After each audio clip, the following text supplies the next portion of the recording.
In the previous session, we had discussed about file management.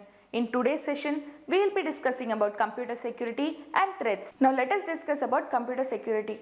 Computer security deals with protecting the system devices such as drives, disk, memory and so on. Moreover, it also deals with protecting the data and information stored by the user. It is possible that some unauthorized user is able to access the system. In such cases, he or she may cause heavy damage to the system and the information stored in the system. So it is the responsibility of the operating system to see to it that no unauthorized user can access the system, and even if he accesses, he or she may not damage the system. Moreover, worms, virus are also avoided. Now let us discuss about security requirements triad. Security requirements triad is three basic requirements of the system security. The first one is confidentiality. Confidentiality can again be of two types. First is data confidentiality and second one is privacy. Data confidentiality deals with protecting the data against unintentional, unlawful or unauthorized access or theft of data. Privacy deals with whenever a person is creating and developing a system, he or she can only access the data. Moreover, if somebody else has to access the data, he or she who has created that particular system should give permission for the same. The second one is integrity. Integrity can again be of two types. First one is data integrity and second one is system integrity. Data integrity deals with assurance that from the beginning, whenever a data is created, it is maintained in consistency and accurately. The second type of integrity is system integrity. System integrity deals with performing of the system its intentional work in an uninterrupted way. And the last requirement is availability. Availability deals with availability of data and system whenever it is required. The next we will be discussing about authentication. Authentication refers to identifying each user individually by the operating system. Moreover, it also refers to associating each running program according to the corresponding user. It is possible that some of the unauthorized users may be running the system. So it is a responsibility of the operating system to see to it that only authorized users are able to run the corresponding programs. Authentication of a user can be done using three ways. The first one is username and password, which we apply in our day-to-day life. Second one is user card or key. And third one is user features. In this case, our fingerprint, retina scan, face scan or signatures and so on can be used. Now let us discuss about another terminology which is quite common for us, which is one-time password or OTPs. We usually use OTPs while doing online transaction or while using credit card, debit card and so on. So let us see what is a one-time password or OTP. OTP is used to enhance our normal authentication.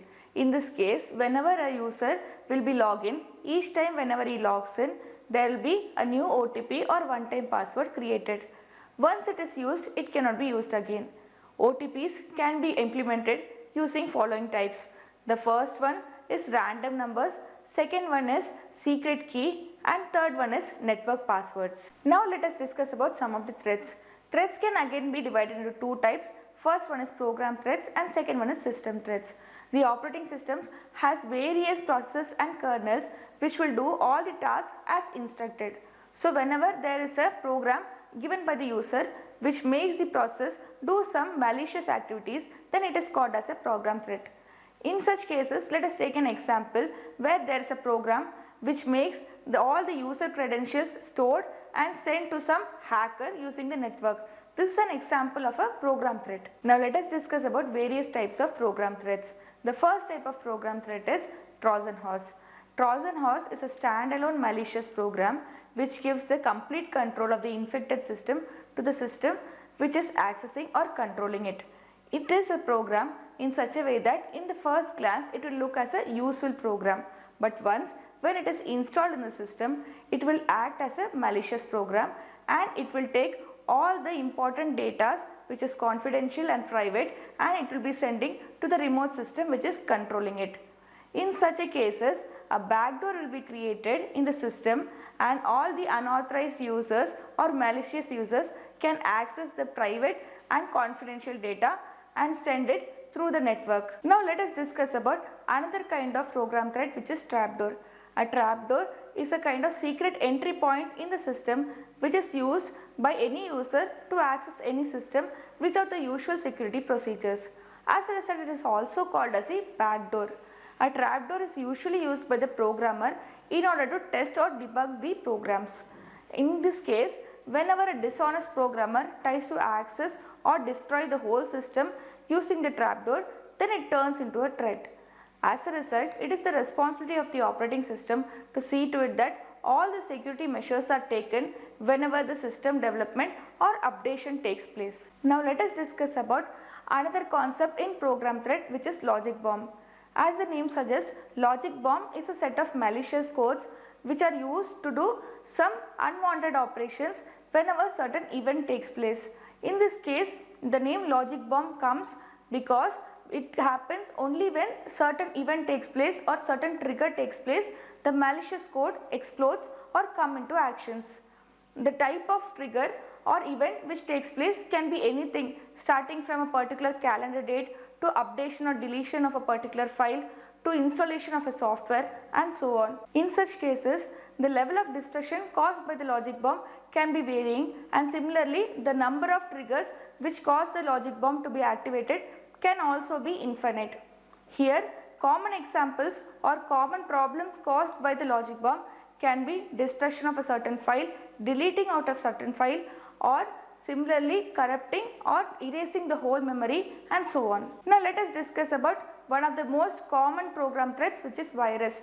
A virus, as the name suggests, is a self-replicating malicious code which is present in the computer system.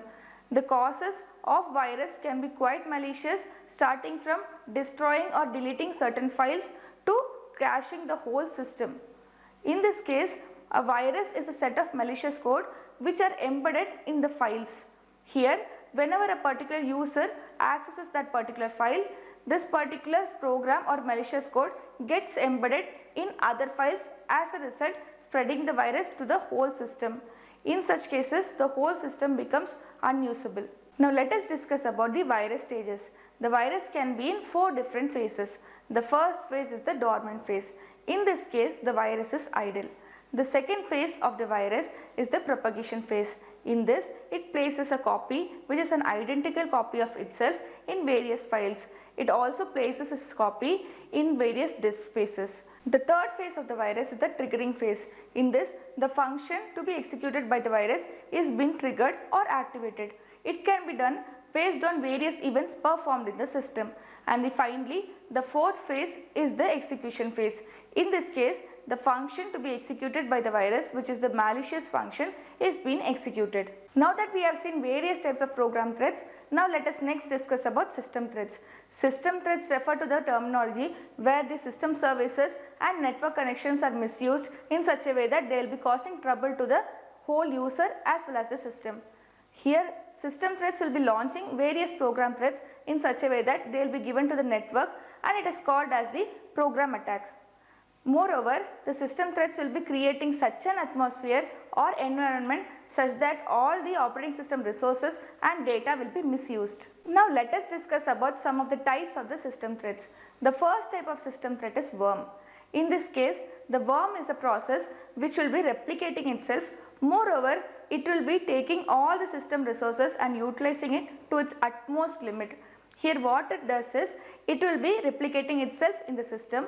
Moreover, it will be using all the resources. Each of the worm will be using individual resources at the same time. So what happens is, no other process will be able to access the resources, and the whole system will have to shut down because there won't be any resources available for any other process apart from the worm.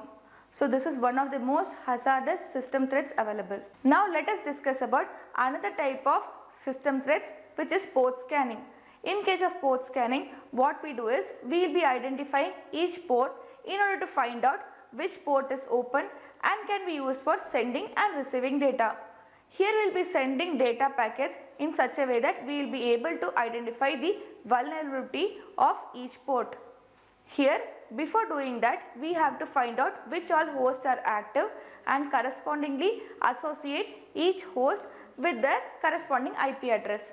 This process is called as host discovery and can be done by using network scanning.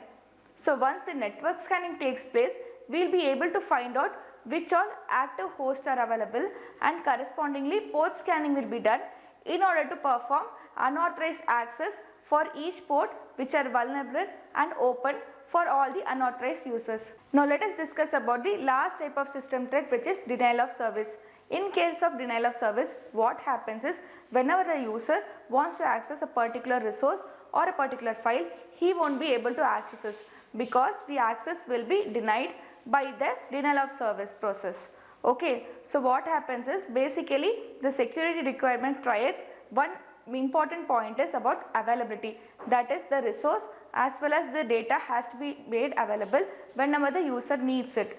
But in this case what happens that based on denial of service, all the resources which are required by the user won't be made available. For example, if the denial of service is acting on the internet browser, then the user won't be able to access the internet.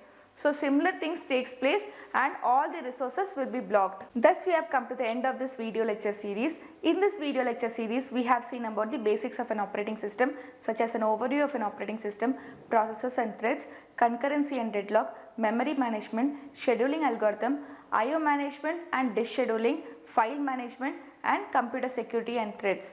Hope you all understood about the basics of an operating system. In the coming series, we will be discussing about some other interesting topics with respect to computer science engineering. Thank you.